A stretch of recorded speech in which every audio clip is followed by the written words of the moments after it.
साल के 6,000 और महीने के 500।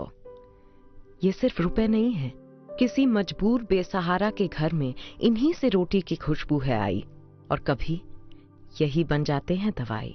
उत्तर प्रदेश सरकारच्या विमा योजनेची ही जाहिरात, पण या जाहिरातीतली विद्या बालन सध्या वादात सापडली आहे, तेही तिनं परिधान केलेल्या साडीमुळे।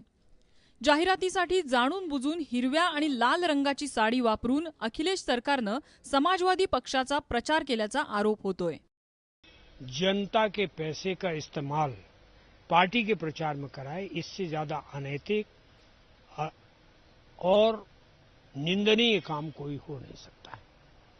मैं ये मानता हूं कि इस विज्ञापन को अविलंब निरस्त किया जाना चाहिए और पार्टी के प्रचार वाला कोई भी कार्यक्रम सरकार के कार्यक्रम से जोड़ के नहीं चलाना चाहिए। दुसरीकडे समाजवादी पक्षानं आपल्या परीनं हिरव्या आणि लाल रंगाचा अर्थ सांगण्याचा प्रयत्न केला। देखिए, साड़ी जो है बाजार में मिलती है लाल रंग की, हरी रंग की, तो सारे लोग पहनते हैं। तो साड़ियां बहुत से लोग ऐसे भी हैं जो दूसरी पार्टियों में हैं लेकिन वो साड़ी पहनते हैं लाल और हरे रंग की। तो लाल और हरा रंग जो है ये एक प्रकार से क्रांति का और शांति का प्रतीक है, तो लोग उसको पहनते हैं। 9 सप्टेंबरला अखिलेश यादव यांनी विद्या बालनच्या उपस्थितीत सरकारच्या विमा योजनेचा शुभारंभ केला। दुसऱ्या दिवसापासून या विमा योजनेसाठी तयार करण्यात आलेली जाहिरात झळकू लागली।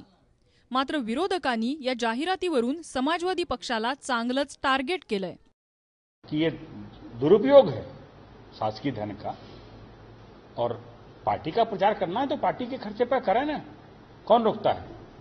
और विज्ञापन सुहावने हैं पर तस्वीर बदरंग है उत्तर प्रदेश की। साडीचा रंग हा विशेषतः महिलांच्या जिव्हाळ्याचा विषय, पण हाच विषय आता उत्तर प्रदेशातल्या प्रत्येक राजकारण्याचा जिव्हाळ्याचा विषय झालेला आहे। साल के 6,000 और महीने के 500। ब्यूरो रिपोर्ट, एबीपी माझा। किसी मजबूर बेसहारा के घर में इन्हीं से रोटी की खुशबू है आई, और कभी यही बन जाते हैं दवाई।